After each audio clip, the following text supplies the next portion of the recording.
एका लग्नाची दुसरी गोष्ट. सुख घाली माझ्या दारी पिंगा. मला कुहूने सगळं सांगितलंय प्रभात, पण तरीही एकदा मला तुझ्या तोंडून तुझा प्रॉब्लेम ऐकायचा. त्याला ते काय आहे, मी जेव्हा 10 वर्षाचा होतो ना, तेव्हा मी माझ्या गुरुजींना वचन दिलं होतं की मी आजन्म ब्रह्मचारी राहीन. आणि आता मला ते पाळावं लागणार ना. म्हणजे हे बघ, एरवी काय, एरवी मी 1500 सूर्यनमस्कार घातले असते आणि त्याची समजूत काढली असती. पण प्रॉब्लेम हा आहे की ते 1500 सूर्यनमस्कार बघायला ते जिवंतच नाही आहेत ना. आता तुम्हीच मला सांगा, मी काय करू? कुहू, अगं तू रडू नको ना. खाली बस, खाली बस. कुहू, कुहू, इकडे इकडे बस.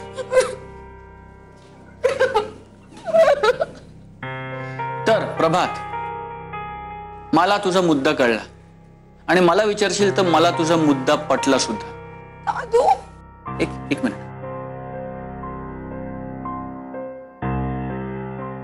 हे जर असं असणार असेल प्रभात, तर तुला आत्ता या क्षणापासून कुहूला विसरावं लागेल.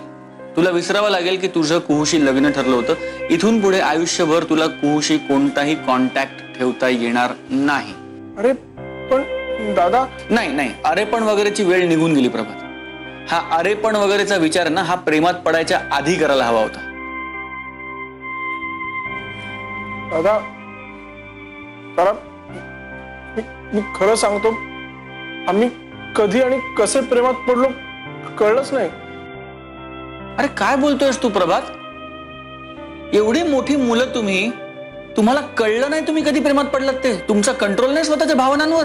दादा तसं नाही. हे बघ, मी मारुतीची शपथ घेऊन सांगतो, माझं खूप प्रेम आहे कुहूवर.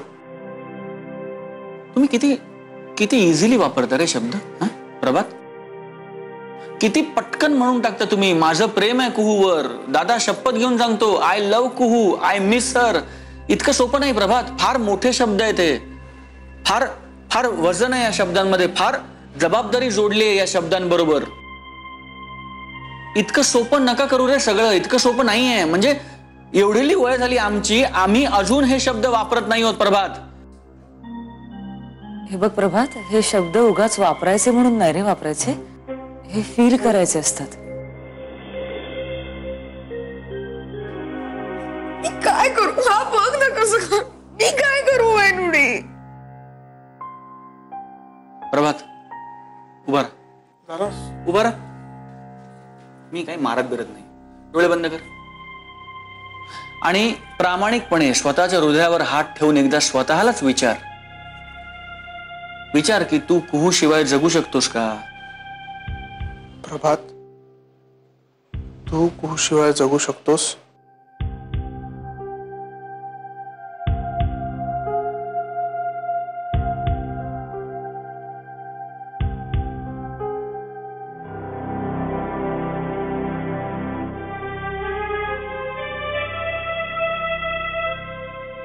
तुला आत्ता तुझ्या मनाने जे उत्तर दिलं ना प्रभात, ते उत्तर अत्यंत महत्वाचं आहे.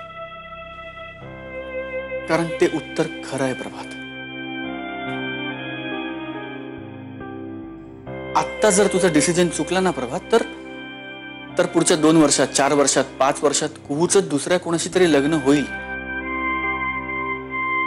त्यानंतर ती सुखी असेल का दुःखी हे मी नाही सांगू शकत. पण आत्ता जर तुझं उत्तर चुकलं तर उरलेलं संपूर्ण आयुष्य तू दुःखी असशील हे मी तुला 101% सांगू शकतो प्रभात.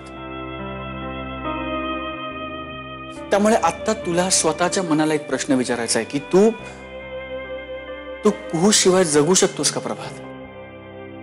कारण उद्या जर तिचं लग्न दुसऱ्या कोणाशी तरी झालं ना, तर ती कोणाची तरी बायको होणार, ती तुझ्यासाठी एक परस्त्री होणार. हे तुला चालणार आहे का प्रभात?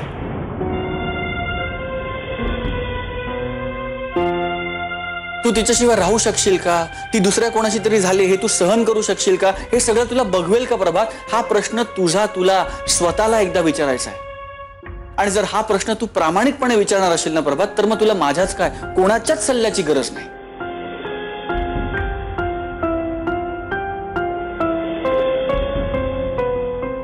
प्रश्न उरतो तू गुरुजींना दिलेल्या वचनाचा. तर प्रभात, पाप पुण्य चूक बरोबर चांगलं वाईट कमी जास्त असं काही नसतं प्रभात. हे सगळे आपल्या मनाचे खेळ आहेत. आणि या सगळ्या गोष्टी प्रेमापुढे अत्यंत छोट्या आहेत. त्यामुळे विचार एकदा स्वतःला विचार प्रभात की तू कुहू शिवाय जगू शकतोस का? तू तिच्याशिवाय राहू शकशील का? ती दुसऱ्या कोणाची तरी झाली तर तुला बघवेल का? तुला चालेल का? तुला सहन होईल का? हे एकदा स्वतःला विचार प्रभात. मनापासून विचार, प्रामाणिकपणे विचार. नाही दादा, दादा मला पाप लागलं ना तरी चालेल, पण मी कुहूशी लग्न करणार आणि करणारच.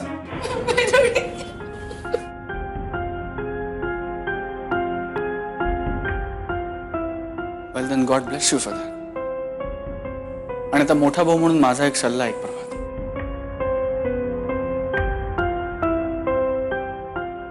कोणताही निर्णय जो आपण अत्यंत निर्मळ आणि प्रामाणिक मनाने घेतो ना, मग तो निर्णय चांगला असो वाईट असो चूक असो बरोबर असो, त्याचं पाप नाही लागत प्रभात. आणि तुमचं प्रेम आहे ना एकमेकांवर, मग जगातलं कितीही मोठं पाप केलंस, जगातलं कितीही महत्वाचं वचन मोडलंस ना प्रभात, तरी तुला पाप नाही लागणार. कारण या जगातली सगळ्यात सुंदर, सगळ्यात चांगली आणि सगळ्यात महत्वाची गोष्ट जर कोणती असेल ना प्रभात, तर ती प्रेम आहे.